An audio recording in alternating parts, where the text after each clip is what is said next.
올해 6월 19일 연합뉴스에 중국에서 시진핑 국가주석하고 토니 블링컨 국무장관이 회담하는 모습이 사진에 실렸어요. 보통 국가 대 국가 회담을 하면 이렇게 테이블을 놓고서 양쪽에 이렇게 앉는데 이 사진에는 시진핑이 소위 말하는 상석에 앉았어요. 이렇게 우리가 탁자가 있으면 양옆에 안 앉고 가운데 자리 있지 않습니까? 여기 상석이라고 그러잖아요. 거기 앉은 거예요.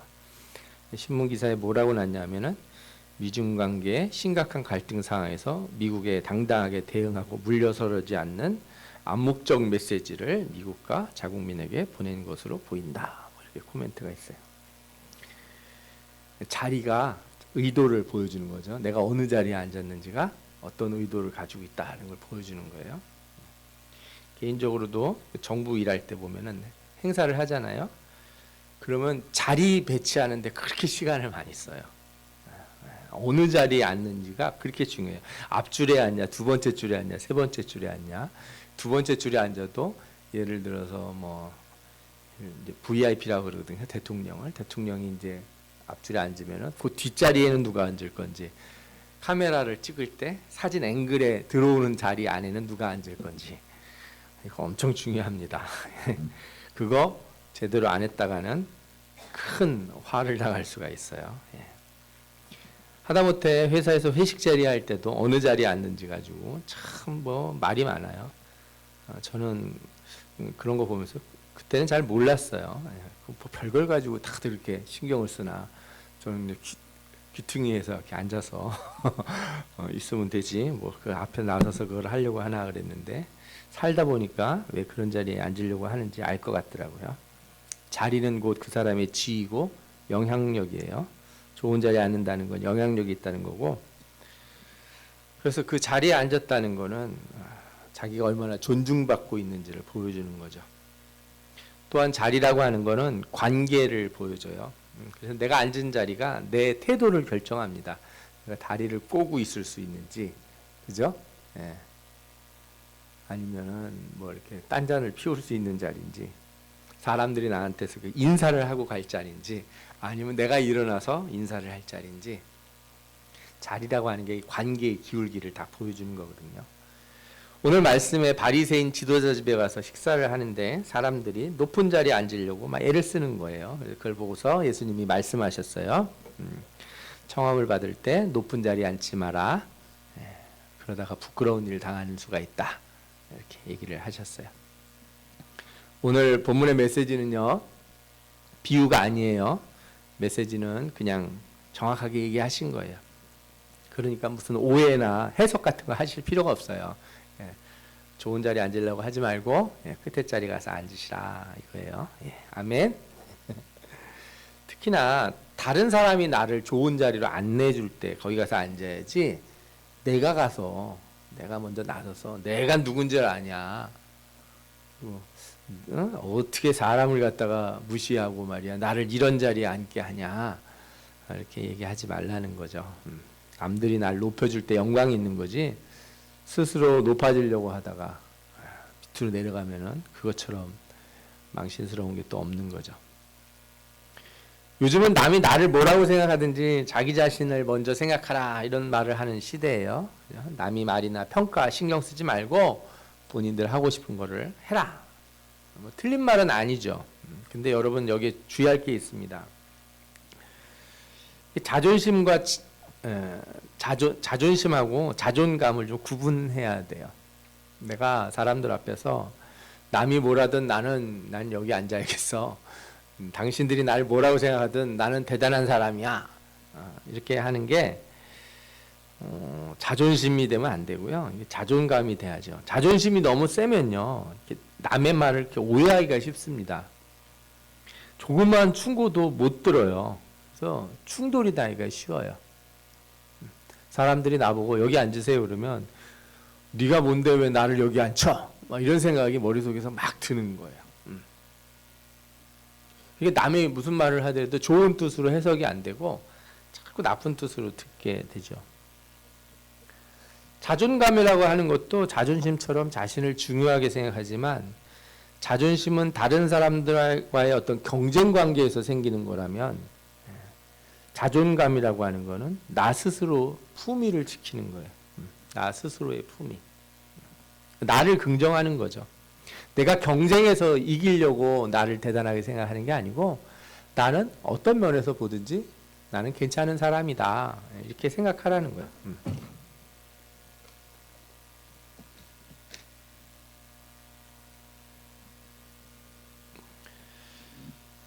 성경적으로 봐도 이게 이제 많이 나오는데 우리가 하나님이 우리를 사랑하신다 이렇게 말씀하셨잖아요. 그러면은 하나님이 나를 사랑하니까 나도 나를 존중해야지. 이게 자존감이에요. 하나님이 날 사랑하는 건 상관없고 저 사람들이 나를 어떻게 볼 거냐. 이거에 관심이 있으면 이건 자존심만 세우는 거죠. 하나님이 날 사랑하신데도 하나님 사랑하는 거 별 필요 없어요. 저 사람들이 나를 높여줘야지 내가 살 수가 있지. 하나님만 날 사랑해서는 나는 못 삽니다. 잃어버리면 이제 어려운 일이 생기는 거죠.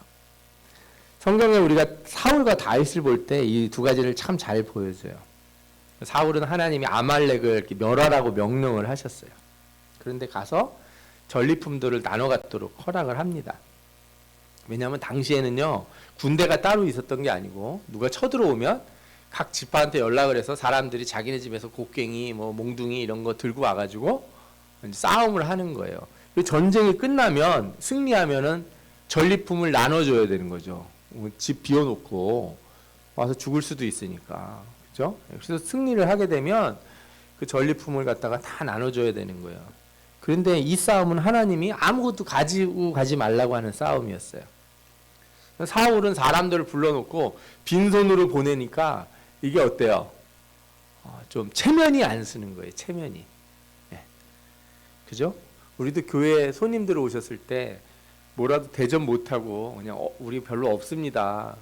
뭐 가진 게 없습니다. 이렇게 해가지고 하면은 이게 좀 그렇잖아요. 기분이. 네.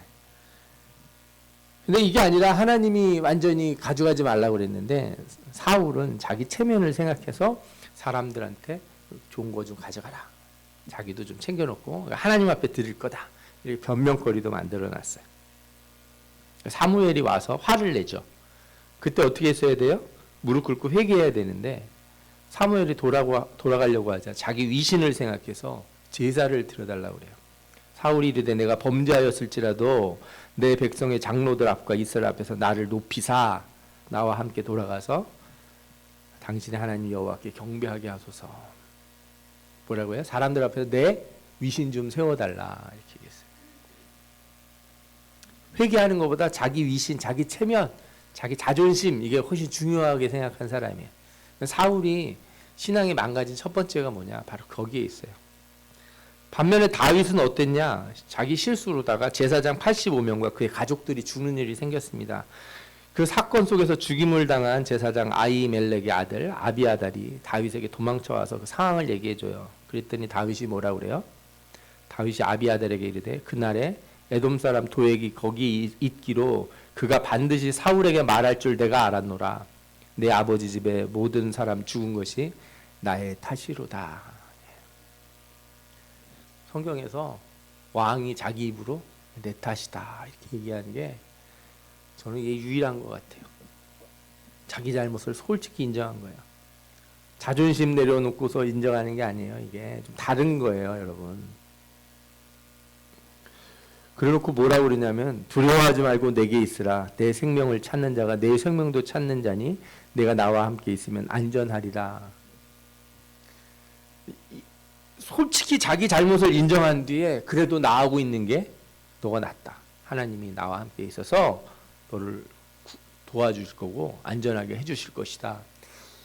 이게 자신을 드러내는 게 아니라 하나님을 드러내는 사람, 그렇죠? 하나님을 의지하는 사람의 태도예요.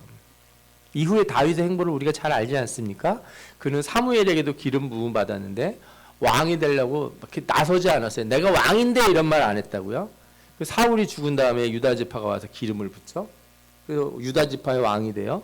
그 다음에도 기다렸어요. 그러더니 나중에 나머지 지파들이 와서 기름을 붓고 왕이 되어달라고 그랬어요. 그래서 다윗은요 하나님이 세운 왕이기도 하지만 따지고 보면 민주주의에 의해서 선출된 왕하고 비슷해요. 사람들이 다 높여서 왕이 된 거예요.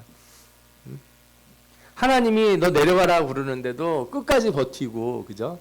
나 대신 누구 세울 건데요? 저 다윗이요? 내가 가서 죽이고 말겠습니다. 절대 나는 내 스스로는 못 내려옵니다. 이런 사울은 전쟁터에서 비참하게 죽게 말아요. 여러분, 자존심 세우다 보면은 교만해지기 십상입니다. 고집 센 사람 되기 쉽고 남의 말 안 듣고 완고한 사람이 돼요. 자존심을 높이지 마시고 하나님의 약속을 믿고 자존감을 갖는 분들 되시기 바랍니다. 아멘. 예수님이 스스로 높아지는 자는 낮아진다. 그러나 낮추는 자는 높아진다. 이런 말씀을 하셨어요. 바리새인 집에서 이 사람들이 높은 자리에 앉는 그 모습 때문에 이런 말씀을 하셨는데, 마태복음 23장에 보면은 이 바리새인들의 자리에 대한 얘기가 나와요.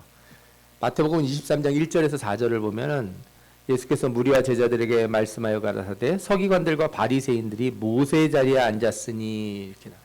모세 자리가 뭡니까? 그 율법의 자리, 정확히 말하면 가르치는 자리야. 남 지적질하는 자리. 그래서 다른 사람들의 행위를 지적하려고 그 모세의 자리에 앉는다는 거예요. 23장 5절에 보면 저희 모든 행위를 사람에게 보이고자 하여 곧 그 차는 경문을 넓게 하며 옷수를 크게 하고, 이렇게 돼 있어요. 이게 뭐냐 하면은 자기가 얼마나 이렇게 사람들 앞에 모범적인지를 보이려고 이렇게 경문이라고 하는 건 신명기 6장 8절, 11장 18절에 나오는데 머리나 왼팔에 말씀 새긴 걸 차는 걸 의미해요. 그래서 여러분들 그 이스라엘 요즘도 그런 사람도 있다고 제가 여기 이마에다가 이렇게 상자 같은 거 매달아 이렇게 묶어 있대요. 여기 안에 뭘 넣었어요? 말씀을 이렇게 써서 놓아놨다는 거예요. 이마에 이렇게 두라고. 예. 왜 그런 거 하겠습니까? 남한테 가르치고 지적질하려고. 잔치와 상석과 회당의 상자와 시장에서 문안 받는 것과 사람에게 랍비라 칭함 받는 것을 좋아하느니라. 너희는 랍비라 칭함을 받지 말라. 너희 선생은 하나요? 너희는 다 형제니라. 사실 뭐 여러분들보다 이 목사가 이런 일을 좀 잘해요. 지적질하려고 하는 거를. 목사님들 모임에 가잖아요. 저부터도 특징이 나와요. 어떤 특징? 마이크 안 줘도 말을 많이 합니다. 가르치기를 시작하고 설교하기를 시작을 해요. 목사는 그냥 대화가 없어요. 설교예요, 설교. 그래서 제가 말을 하다가 항상 후회를 해요. 대화가 설교로 끝나면 안 되는데. 직업병인가요? 지도자라 칭함을 받지 마라. 너희 지도자는 하나이니 곧 그리스도라.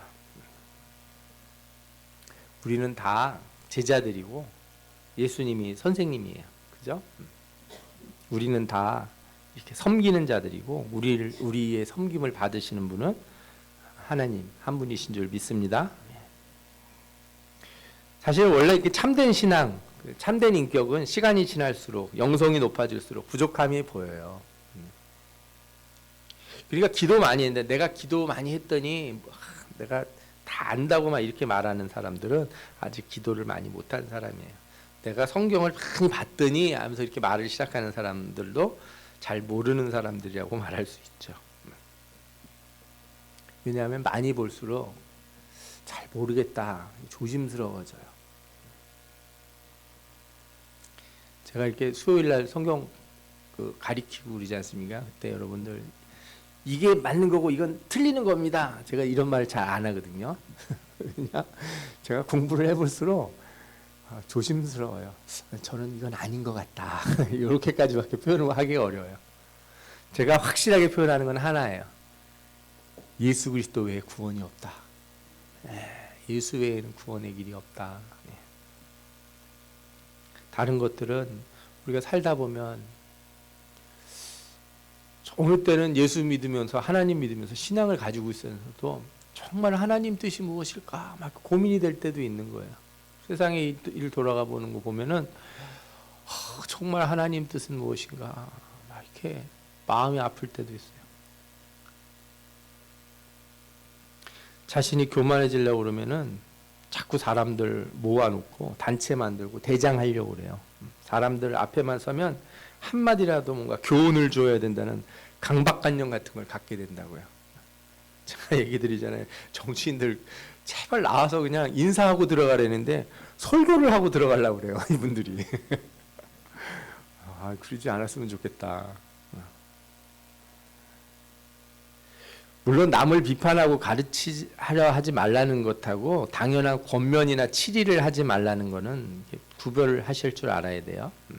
근데 차이가 있어요. 가르치려 드리는 사람하고 권면하는 사람들하고. 마태복음 18장에 보면 내 형제가 죄를 범하거든 가서 너와 그 사람만 상대하여 권고하라. 만일 들으면 내가 내 형제를 얻은 것이요 만일 듣지 않거든 한두 사람을 데리고 가서 두세 증인의 입으로 말마다 확증하게 하라. 만일 그의 말도 듣지 않거든 교회의 말하고 교회의 말도 듣지 않거든 이방인과 세리와 같이 여기라.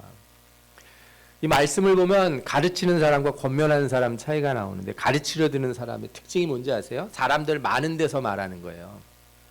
누가 보는 앞에서 사람 지적하고 앞에서 남들 다 보는 앞에서 당신 이거 고쳐야 돼 막 이런 얘기 하는 거죠.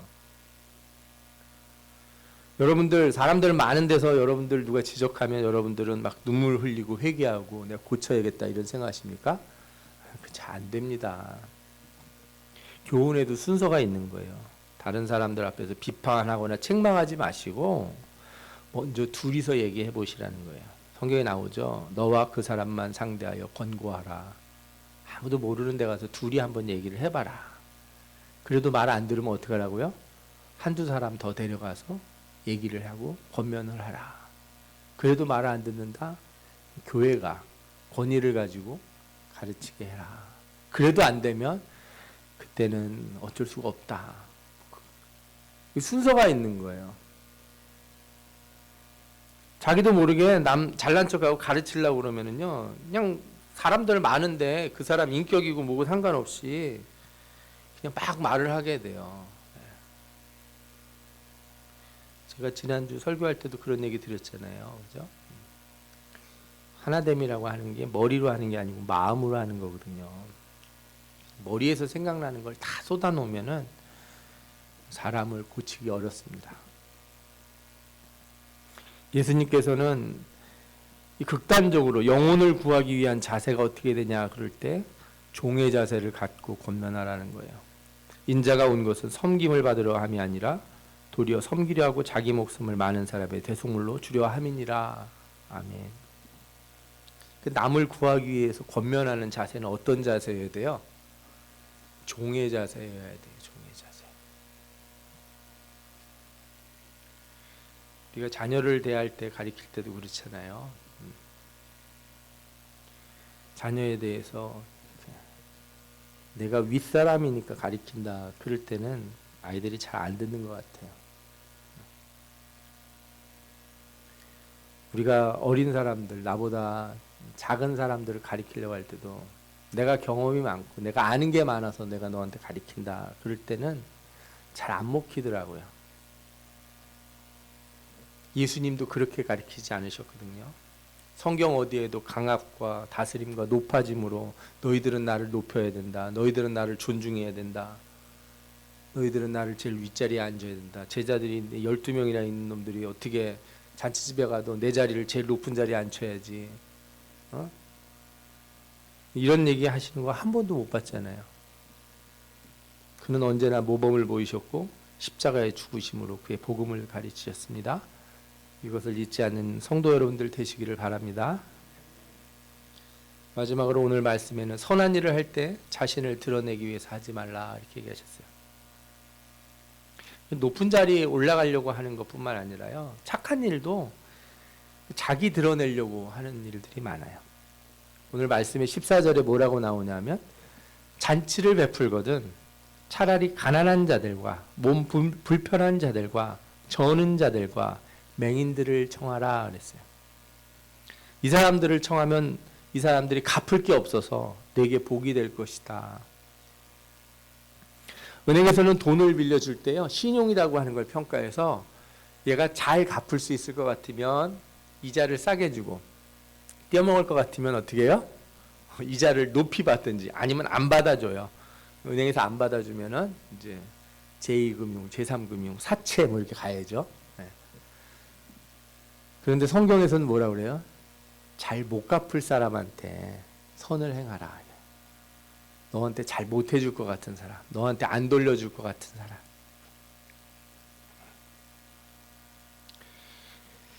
제가 말씀 준비하다가 그런 생각이 났어요. 얼마 전에 저희 목사님이 어떤 집에 부조를 보내신 거예요. 근데 제가 뭐라 그랬어요?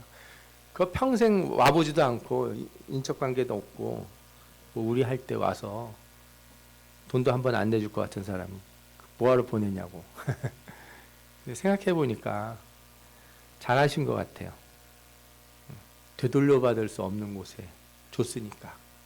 그죠? 말이 쉬워도 이게 어렵잖아요. 목사도 이런 생각을 가졌다는 거 보면은 참 쉽지 않은 것 같아요. 내가 저 사람 도와줬을 때 우리도 그러잖아요.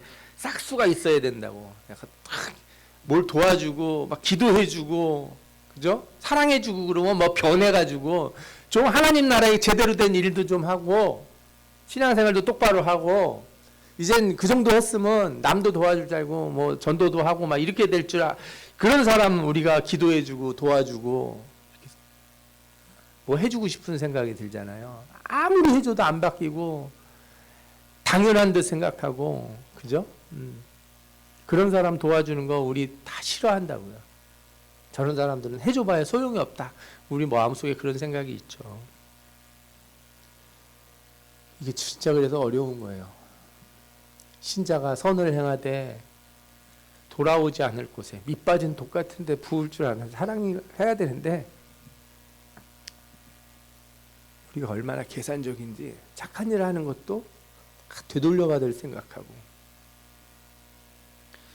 하나님 예수님이 말씀하지 않습니까?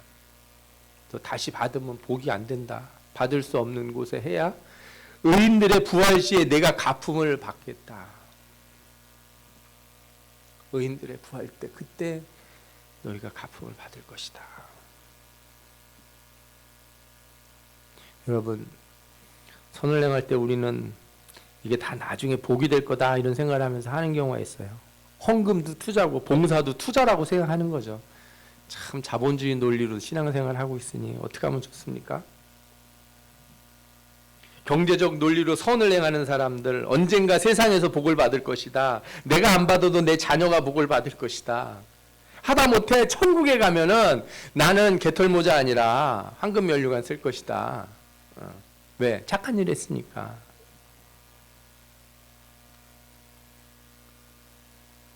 선행을 부자가 되려고 합니까? 우리가 정치인들 아니지 않습니까? 나중에 뭐 표 받으려고 그런 거 하는 거 아니잖아요.